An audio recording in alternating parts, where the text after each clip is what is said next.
Apple doesn't release a new product every single day, which is why when they choose to release a new product, it's usually for a good reason. However, after looking at the announcement for the latest iPad Air and the new entry-level iPad, I can't help but feel confused about Apple's strategy, not only for these new iPads, but for most of their recent products and announcements, because while these new iPads seem innocent enough, they throw a wrench into what we can expect for every future Apple product going forward.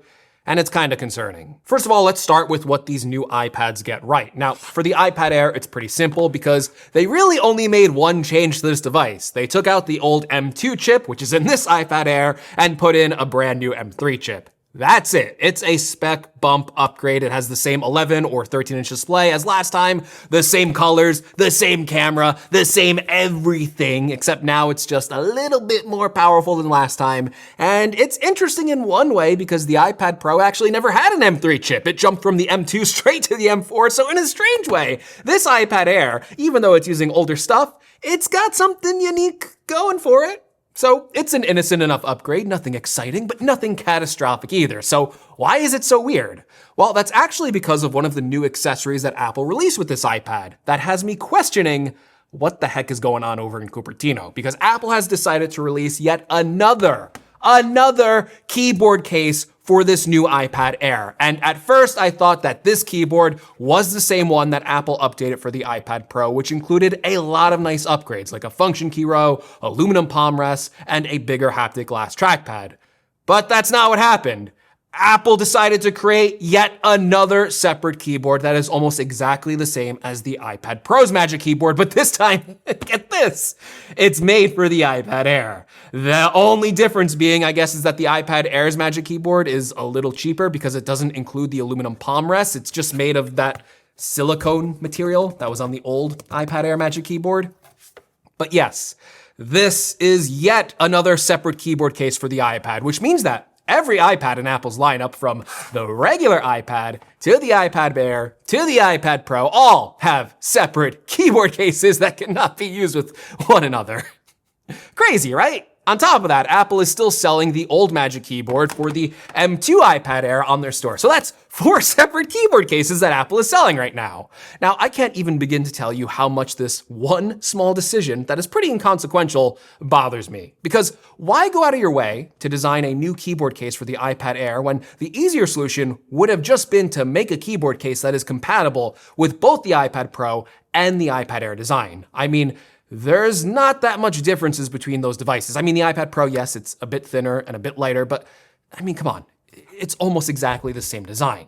Not only is it confusing to customers that maybe don't buy everything at an Apple store and get everything explained to them, like maybe they go on Amazon, search for Magic Keyboard for iPad, and now they're greeted with all these different choices, but it's also bad in terms of Apple's mission statement to reduce pollution and e-waste. Like, if you buy this keyboard for the iPad Air, that's all it works with. If you get an iPad Pro, that keyboard is now useless. And the iPad Air design hasn't changed at all. So does that mean that the older M2 iPad Air keyboard works with this new M3 iPad? It doesn't really say it does on Apple's website. I assume it does, but some better wording or some clearer message here would have been greatly appreciated.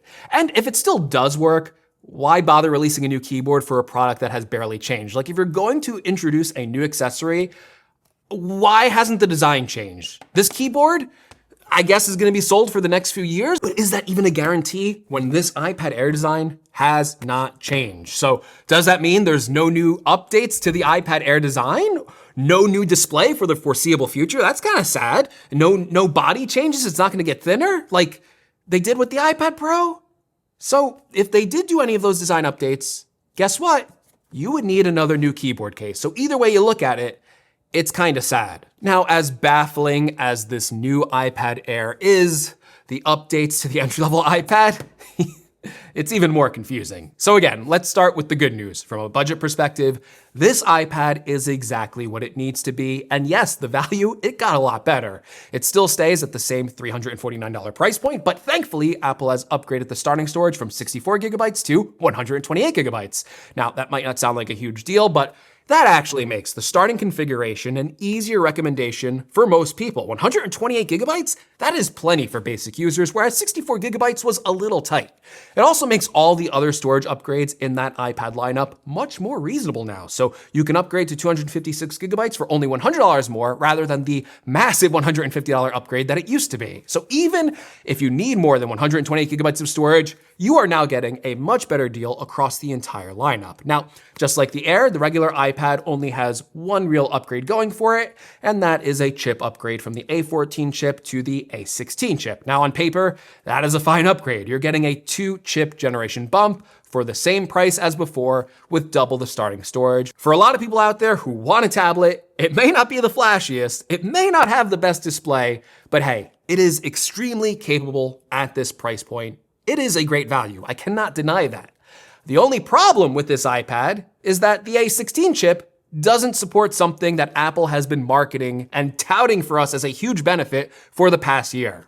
The A16 chip does not support Apple Intelligence. Now, whether or not you care about Apple Intelligence, I'm willing to bet most of you don't, and probably don't see this as a problem, but I do. The first problem is, what if Apple Intelligence has a great feature down the road?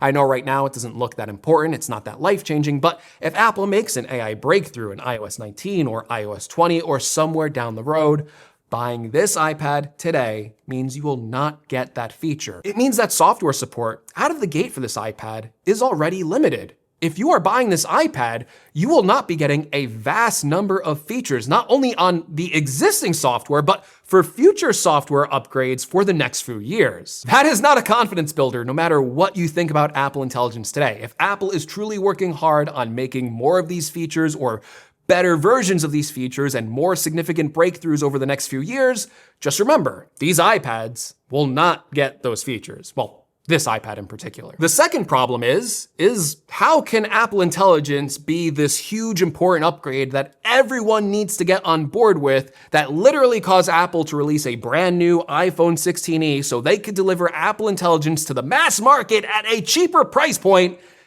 and then they release this iPad after the 16e to undercut that message.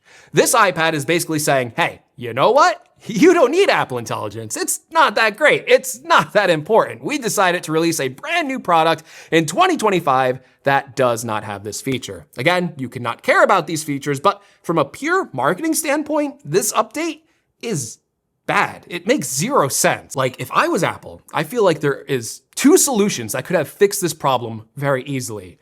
The bad solution, but still better than what we just got, would have just been to announce this entry-level iPad before the iPhone 16e announcement, so you don't undercut the importance of Apple Intelligence, and you release the last product without Apple Intelligence, because I believe this probably will be, before you do for your new, cheaper iPhone. Seems pretty smart to me. Or the second and better solution is that this iPad should have just been updated with the latest chip that supports Apple Intelligence. You put an A17 Pro chip into the iPad mini, it supports Apple Intelligence, just do the same for this iPad. It would have been much more consumer friendly, it would have given this product much more consumer confidence, and it would have ensured a better value for iPad buyers because they would get the latest features. And that is all I'm asking for here, Apple. Why would you make these products so weird? Like, even in the M3 iPad Air announcement, you touted the importance of Apple Intelligence, but then right at the bottom of that press release, you talk about this iPad, which does not get those features. But that is my mini rant on these two new iPads. Again, I don't think these are bad products. I mean, they're pretty simple updates,